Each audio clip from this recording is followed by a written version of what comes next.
सुरेंद्र यादव के इस देश विरोधी, सेना विरोधी बयान से आपको अगर थोड़ी भी तकलीफ पहुंची होगी तो आप अविलंब उनको बर्खास्त कीजिए।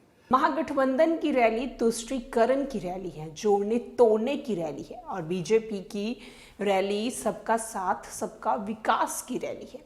नमस्कार, मैं श्वेता और आप देख रहे हैं न्यूज़ फॉर नेशन।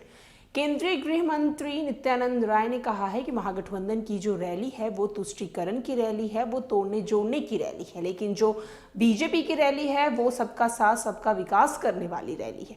साथ ही साथ सीएम नीतीश कुमार और डिप्टी सीएम तेजस्वी यादव से सुरेंद्र यादव को उनके पद से बर्खास्त करने को कहा। जिस तरीके से सुरेंद्र यादव ने डिफेंस को लेकर आपत्तिजनक बातें कही हैं, उसके बाद उन्हें बर्खास्त कर देना चाहिए। क्या कुछ नित्यानंद राय कह रहे हैं, हम आपको छोड़े जाते हैं उनकी पूरी बातों के साथ। वाल्मीकि नगर के लोकसभा की जनता में जो उत्साह है वह अद्भुत है। आतुर है यहाँ की जनता कि हम अपने दृढ़ संकल्प के धनी अपने गृह मंत्री माननीय अमित शाह जी को सुने। यह कार्यक्रम लोकसभा वाल्मीकि नगर की आम जनता की सभा होगी। तत्पश्चात माननीय गृह मंत्री जी वाल्मीकि नगर लोकसभा के कोर कमेटी के माननीय सदस्यों के साथ बैठक करेंगे। उसके बाद यहाँ से पटना जाएंगे, वहाँ बापू सभागार में स्वामी सहजानंद सरस्वती जयंती सप्ताह में जो कार्यक्रम आयोजित है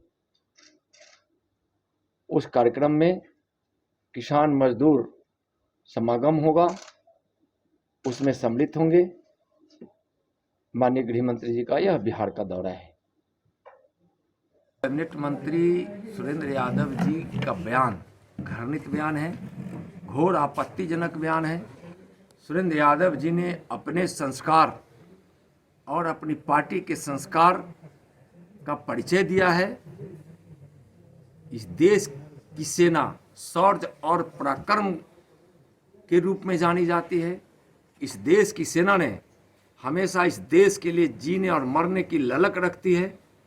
इस देश की सेना की वीरता को पूरी दुनिया जानती है और देशवासी भी भारत की सेना को हमेशा उनके शौर्य के लिए, पराक्रम के लिए सलाम करती रहती है। उस सेना के विषय में यह कहना कि भारत की सेना हिजरों की फौज हो जाएगी, अग्निवीर को भी उन्होंने अपमानित किया है, भारत की सेना को भी अपमानित किया है, देशवासियों को भी अपमानित किया है और भारत देश को भी अपमानित किया है। नीतीश जी, हम आपसे स्पष्ट रूप से कहना चाहेंगे और पूछते हैं कि अगर सुरेंद्र यादव के इस देश विरोधी, सेना विरोधी बयान से आपको अगर थोड़ी भी तकलीफ पहुंची होगी तो आप अविलंब उनको बर्खास्त कीजिए। अगर उनको अविलंब बर्खास्त नहीं करते हैं तो यह देश की जनता, यह देश आपको भी सुरेंद्र यादव के उस ओछी बयान, घृणित बयान के समर्थन करने वाली प्रवृत्ति की पहचान आपकी होगी। लोग समझेंगे कि आप भी उनके सुरेंद्र यादव के बयान का आप समर्थन कर रहे हैं। तेजस्वी यादव जी आपके पार्टी के बड़े नेता हैं, आरजेडी की कोटे से कैबिनेट मंत्री हैं, आप बर्खास्त करवाइए, अपनी पार्टी से निकालिए। नहीं तो जिस प्रकार का आपत्तिजनक बयान उन्होंने सेना के संबंध में दिया है, अग्निवीर के संबंध में दिया है, वह घोर आपत्तिजनक है। आप अपने पार्टी से निकालिए, सरकार से बर्खास्त कराइए। नहीं तो यह देश यही समझेगी, यह देश की जनता यही समझेगी कि आपकी पार्टी, आपके नेता या आपके मंत्री और आपका यही चरित्र है देश की सेना को अपमानित करने का, देश को अपमानित करने का। माननीय नरेंद्र मोदी जी के भगीरथ प्रयास से जो विकास की गंगा बह रही है उसकी झलक होगी। इस कार्यक्रम में वाल्मीकि नगर की आम जनता के बीच माननीय गृह मंत्री जी पधार रहे हैं और यहाँ की जनता में जो उत्साह है वो माननीय प्रधानमंत्री जी के नाम और काम और अपने गृह मंत्री आदरणीय अमित शाह जी का जो वह दृढ़ संकल्पित व्यक्तित्व है, उसके साथ यहाँ की जनता जुड़ेगी। और वहां की रैली तुष्टीकरण की रैली है उनकी, वहां तुष्टीकरण की बात होगी, वहां किसी को अपमानित करने की बात होगी, किसी को सम्मानित करने की बात होगी, लेकिन यहाँ तो सबका साथ सबके विकास की बात है। तो 2024 ही है दोनों का।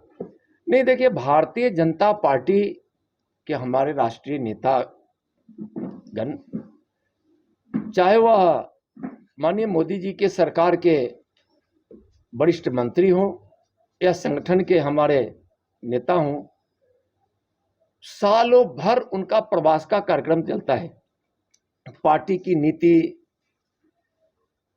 पार्टी के विस्तार, माननीय नरेंद्र मोदी जी के काम, इसको लगातार लोगों के बीच पहुंचाने के लिए और पार्टी के सुदृढ़ीकरण के लिए कार्यक्रम चलते रहता है। उसी का एक पार्ट है लोकसभा प्रवास। एक एक लोकसभा में हम अपने भारतीय जनता पार्टी के राष्ट्रीय नेताओं का हो रहा है, उसी का यह एक कड़ी है, उसी का एक क्रम है। और हम साल भर काम करने वाले लोग हैं। इस देश में भारतीय जनता पार्टी एक ऐसी पार्टी है जो सालों भर काम करती है, सिर्फ चुनाव के समय ही और सिर्फ चुनाव के लिए ही काम नहीं करती है। तो यहाँ हमेशा किसी न किसी नेताओं का कार्यक्रम लगा रहता है। आप देखिएगा पूरे राष्ट्रीय स्तर पर कि माननीय हमारे प्रधानमंत्री जी से लेकर कि जहाँ अनैतिक मेल होता है, जहाँ नीति और सिद्धांत विहीन राजनीति होती है, सत्ता की लोलुपता किसी व्यक्ति और संगठन पर जब प्रभावित रहता है और सिर्फ सत्ता के लिए, सिर्फ घोटाला और भ्रष्टाचार के माध्यम से ज्यादा से ज्यादा धन इकट्ठा करने के लिए जब जो सरकार और उसके मंत्रिमंडल के लोग और जब सरकार के नेतृत्व करने वाले लोग जब लग जाते हैं, अपराधियों को छूट दे देते हैं, जहां की विधि व्यवस्था गड़बड़ रहती है और जहां रोज दर्जनों हत्याएं, यहाँ अपहरण, बलात्कार, माँ बहनों के साथ, अबोध बेटियों के साथ बलात्कार हो जा रहा है, यहाँ से पलायन शुरू है, बिहार में भय का वातावरण है। और वहाँ वो लोग आपस की जो लड़ाई कर रहे हैं, कौन मुख्यमंत्री होगा, कौन उप मुख्यमंत्री, क्या होगा, उससे भारतीय जनता पार्टी को मतलब नहीं है। उनका बात है